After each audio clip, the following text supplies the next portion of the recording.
Hermanas y hermanos, en este domingo estamos celebrando, como dijo Alejandro, la fiesta de la exaltación de la Santa Cruz. Y desearía hacer una visita general, leve, sobre las Escrituras, porque todo está bien amarrado para ese domingo en términos de las Escrituras. Por ejemplo, tenemos la primera lectura tomada de Números del Viejo Testamento. Y vemos cómo Dios da instrucciones a Moisés para sanar al pueblo de una enfermedad. Y entonces, porque ellos pecaron en contra de Dios, murmuraron. Y pues claro, Dios le dice, creo que estaban siendo atacados por serpientes. Dios le dice, mira, te voy a dar indicaciones, Moisés. Toma una serpiente como esas y haz una réplica en bronce. O sea, haz una estatua, una réplica de una serpiente en bronce y levántala en un palo, ¿verdad? Y el que haya sido mordido por la serpiente, ese era el problema, y la va a mirar, y la ve, y la mira, vivirá, o sea, se sanará, no tendrá muerte por el veneno de la serpiente. Y así fue.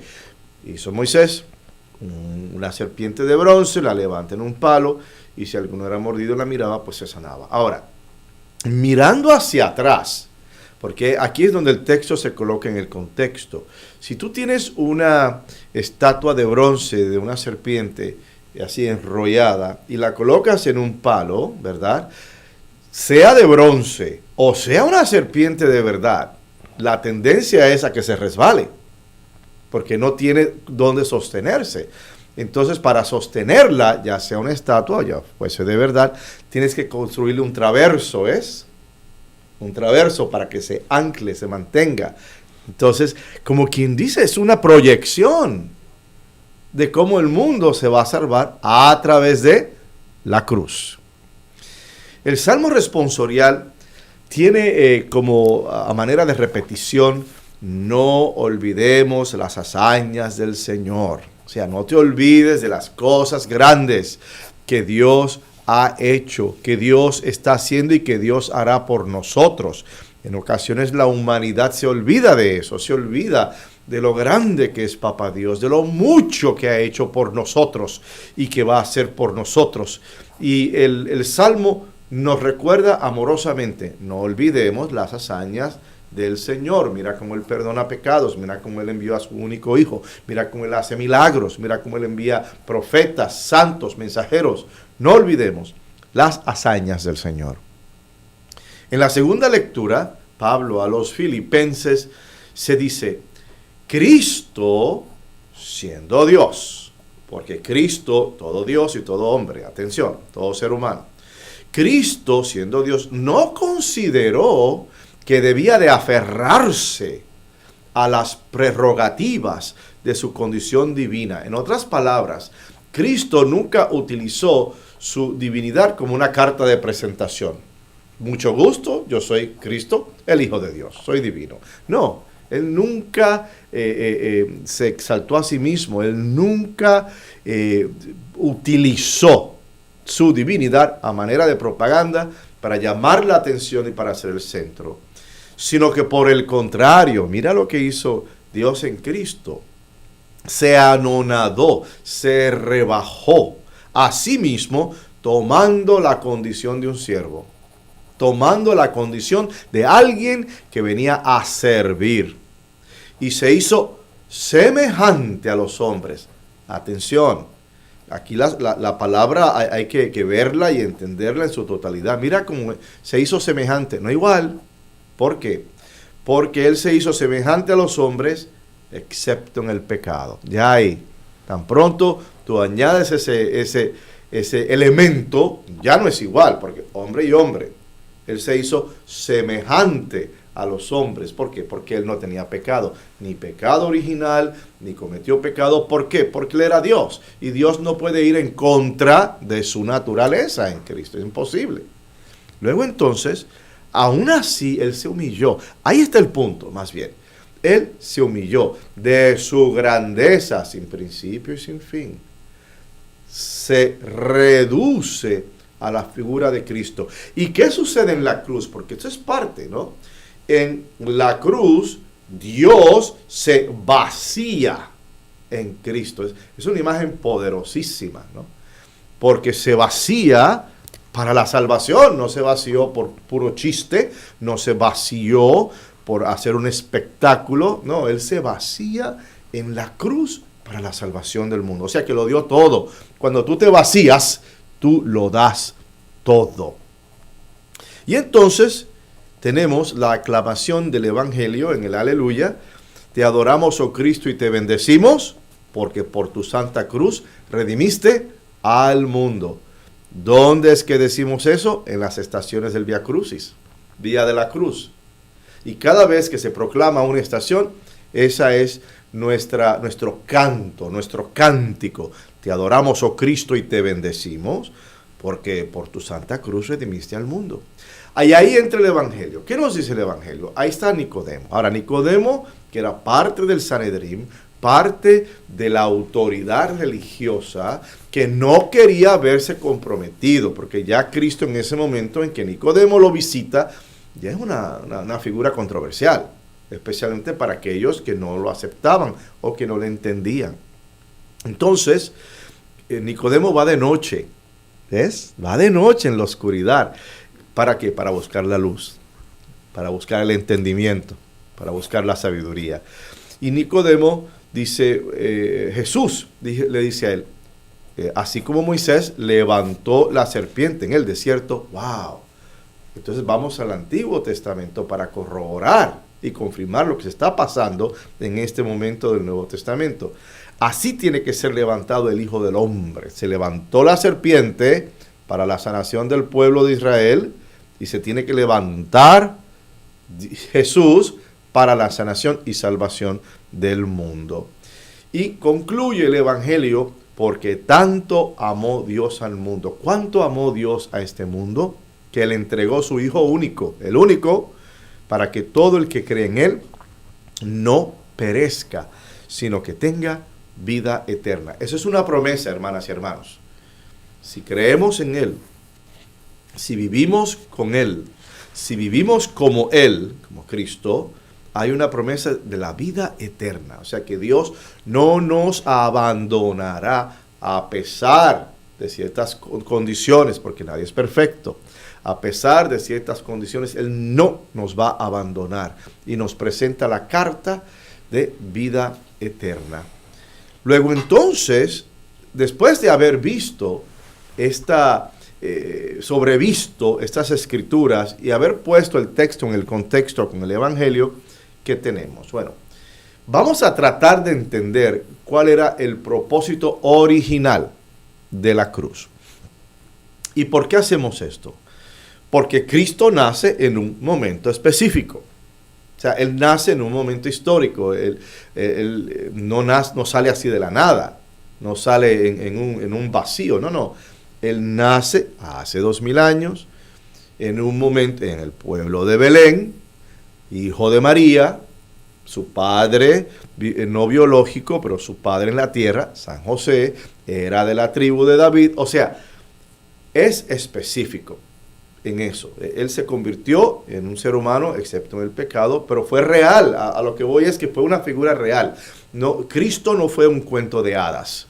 Cristo no fue un resultado de la imaginación de un pueblo sometido al imperio romano, porque es que no lo pudo haber sido. Porque inclusive las fuerzas judías que estaban buscando libertad, y esto a nivel político, libertad del dominio romano, lo rechazaron. Muchos lo rechazaron por nociones políticas. Inclusive, si revisitamos el juicio, a él se le hicieron 2 juicios en Viernes Santo, entre Jueves Santo y Viernes Santo. Uno era el religioso, donde lo llevaron donde los sumos sacerdotes, pero el religioso no era suficiente para ejecutarlo, porque los judíos no tenían esa capacidad, no tenían ese poder, no tenían ese derecho, sino solamente Roma. Y claro, el segundo juicio fue con Poncio Pilato. Entonces vemos cómo él, pues como no era la respuesta a algunos de los líderes judíos, de lo que debería haber su Mesías, pues termina en una cruz. ¿Por qué en una cruz? Atención. Porque la cruz en el Imperio Romano era la forma de castigar crímenes. Era la forma de castigar crímenes para los no romanos. Si tú eras romano o ciudadano romano, no se te podía crucificar. Se hacía otro tipo de ejecución, quizás con la espada, decapitado, etc. Pero cuando eran personas no romanas, en este caso los judíos, recuerden, el Imperio Romano cubría toda la cuenca del Mediterráneo, o sea que habían personas de descendencia griega, de descendencia de lo que es Turquía en estos días, de descendencia africana, el norte de África, etcétera, etcétera. Entonces, ellos, para castigar a cualquier pueblo que se equivocase, cualquier persona no romana, tenían la cruz. ¿Por qué la cruz? Porque el sentido de la cruz tenía lo siguiente. Número 1, símbolo de la dominación romana. Como quien dice, aquí el que manda soy yo. Ustedes en su país, en su locus, tendrán otras formas de ejecución pública o religiosa, no sabemos. Pero aquí el que manda soy yo, la dominación romana. Y esa era su manera. 2, era una advertencia de la autoridad cuando se rompía la ley. En otras palabras, si tú rompes la ley, cometes un crimen o rompes la ley en contra del Estado, atención, esto es lo que te va a pasar, la cruz. Era como una advertencia, era como una manera de intimidar. Era un proceso público, ese es el número 3. Era un proceso público donde en ocasiones se hacía algún tipo de juicio frente a la casa del gobernador o algún otro político, no sé, frente al palacio, en la plaza principal o una de las plazas, ¿no?, disponibles, y era un espectáculo. En realidad era un espectáculo donde se humillaba una y otra vez a la persona. Si eran unos cuantos, porque si eran muchos, ni se pasaba por eso. O sea, la humillación era de otra forma. Atención, por ahí voy. Entonces era una vergüenza, porque te colgaban en una cruz. Ahí estaban tus papás, tus hermanas, tus hermanos. Era parte de tus amigos, viéndote colgando de una cruz y no poder hacer nada. Y claro, el resultado era muerte.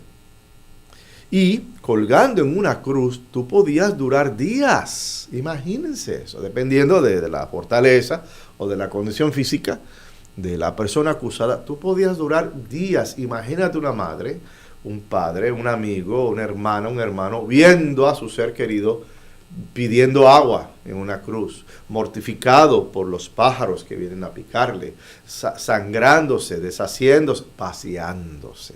Imagínense. Entonces, vemos que el significado de la cruz, entonces, cambia todo eso. Lo otro es que cuando eran demasiadas personas los que se acusaban por hacer actos en contra del Imperio Romano, se hacían crucifixiones colectivas. Y tenías líneas. En una ocasión, creo que uno de los emperadores, a través del gobernador, mandó en una de las revueltas de los judíos, mandó ejecutarlos a los revolucionarios con cruz. Y se decía que eran 2 líneas en el camino que conducía de Jerusalén hasta Belén. Y cientos, 500 personas crucificadas, imagínate. Un espectáculo horrible. Y claro, también, o sea, déjaselo a los romanos para ser inventivos. Habían todo tipo de cruces. La que le tocó a Cristo es la cruz que conocemos, ¿no? Un palo horizontal y un palo vertical. Bien, esa es la que conocemos. Pero habían cruces que eran en forma de X. Habían cruces donde eras boca abajo.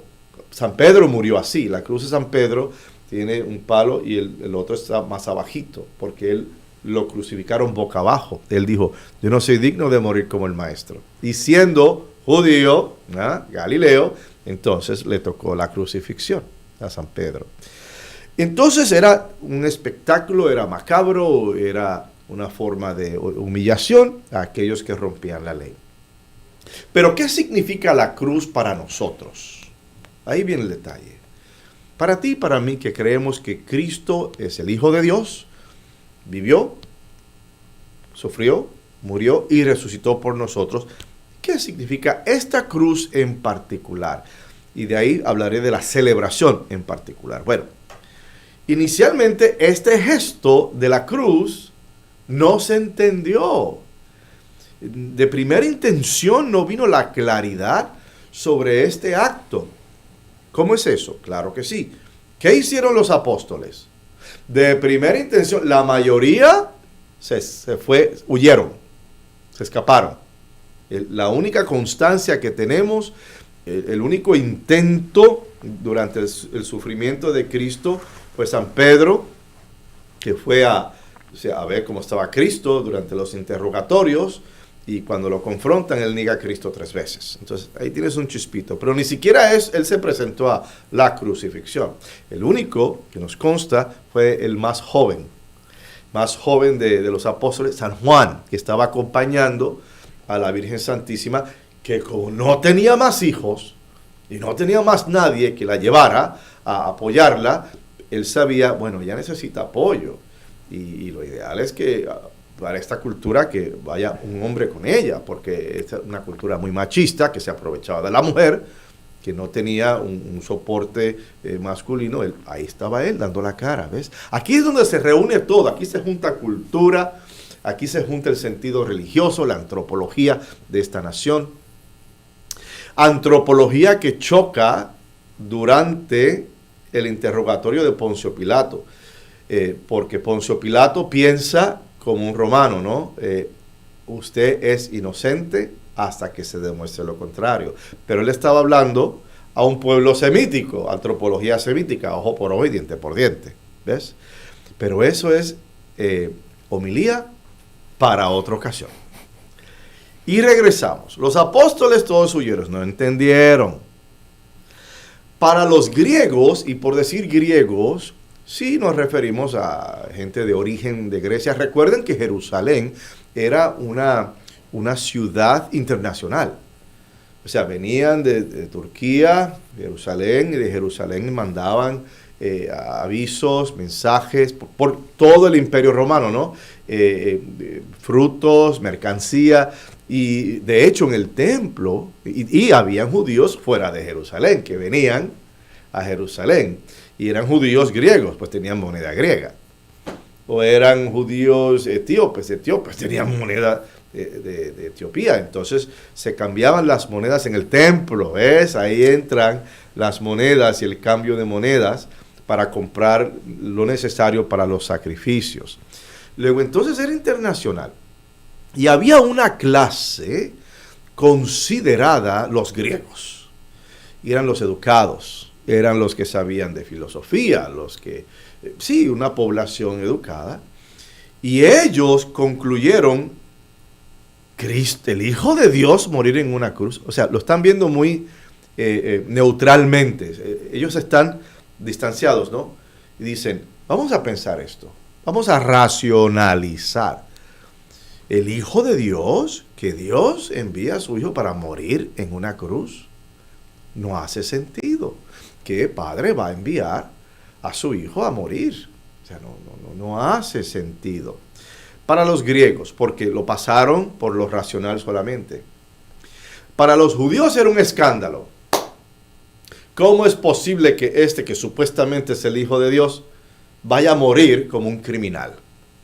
O sea, ellos no pudieron reconciliarlo porque no estaban, el texto no se había colocado en el contexto. No entendieron cuál era el plan. Y de ahí que vemos la ausencia de los apóstoles, la incredulidad y el no entender de los griegos, y el sentido de escándalo de los judíos. O sea que de primera intención, este gran gesto salvífico en lo inmediato quizás no se entendió. Pero Dios tiene su manera, atención. Dios tiene sus formas, aunque el ser humano no lo entienda. ¿Cuál es el significado de la cruz? En primer lugar, la cruz es el sacrificio perfecto para salvar al mundo. ¿Por qué? Porque el que muere es el Cordero de Dios, es el místico corderito, es el Cordero puro, perfecto, sin mancha. Fíjate cómo en el Jordán, San Juan mira a Cristo desde la distancia y que dice, he ahí el Cordero de Dios que quita el pecado del mundo. Ya San Juan lo había identificado. Cristo comienza su jornada en Viernes Santo hacia el Gólgota como a eso de la 1 de la tarde. Y fallece, de acuerdo a la tradición, records, la escritura, a eso de las 3. Ahora, piensen, fíjate cómo eso era viernes. El próximo día era Shabbat. Y no simplemente Shabbat, era un Shabbat de Pascua especial. No se podía trabajar, no se podía hacer nada en Shabbat, ni siquiera cocinar. Entonces todo tenías que prepararlo el día antes. Viernes en la mañana, los corderos, que era parte del sacrificio para la Pascua, se tenían que comprar en el mercado en la mañana de sábado y se sacrificaban entre más o menos la 1 y las 3 de la tarde. Ya los sacrificaban, los limpiaban, los arreglaban ya para comer. O sea que mientras los corderos eran degollados para la fiesta de Pascua, Cristo moría en una cruz. O sea, Él era el sacrificio perfecto para la salvación del mundo. Hubo otras cruces, lo sabemos. Con Cristo se crucificaron dos criminales. Eso sí que, o sea, eran criminales públicos. Y pues ellos estaban pagando por sus pecados. O sea, eran criminales. Yo no estoy a favor de la pena de muerte, obviamente. Pero fue una consecuencia a nivel civil por lo que habían hecho. Estaban pagando. Pero Cristo no tenía crimen. Cristo no tenía pecado. O sea, y de ahí que la cruz de Él, a pesar de todas las demás cruces que hubieron, porque Él no fue la única, Él no fue el único crucificado, hubo cientos. A pesar de todo, la de Él fue particular, la de Él fue especial. Precisamente esta cruz era diferente. ¿Por qué? Porque el que murió era puro, porque el que murió era hijo de Dios, porque el que murió en su humanidad era Dios. ¿Ya? Atención. Y entonces, por eso, esta cruz tiene que ser diferente. Y es una cruz que nos da el siguiente resultado. Número 1, Cristo pagó por el precio nuestro de entrar en el cielo. Él pagó por ese espacio con su cruz y con su sangre. Nos liberó para alcanzar la vida eterna. Nos abrió la puerta para entonces nosotros, con nuestra vida, con nuestra palabra, con nuestras obras, poder clamar y reclamar ese lugar que se nos dio de gratis. Y el resultado es paz, y es gozo, es alegría. Nos regocijamos por esa cruz que trajo la salvación del pecador, la salvación tuya y la salvación mía. Nos regocijamos en la cruz de Cristo. Y por eso esta celebración en este año, muchas cruces son adornadas con flores y con cintas de colores, bellamente aderezadas, recordando el gozo y la alegría de ese movimiento de Dios. Y además, ¿sabes qué? Cuando tú vayas llevando tu cruz, porque todos tenemos una cruz, cuando tú lleves tu cruz, alégrate, porque te puedes identificar con Cristo. Mira qué grande esto. Puedes identificarte con tu Señor Jesucristo, por lo menos en ese sentido de sacrificio y oblación, que no se pierda ese dolor, que ese dolor se ofrezca por ese hijo que está separado de la familia, por ese hermano que está sufriendo una adicción. Ofrece ese dolor sin fatalismo, sin estoicidad, sin indiferencia, sin amargura, sino con esperanza, con dignidad, con fuerza y con gozo. ¿Por qué? Porque por tu santa cruz redimiste al mundo.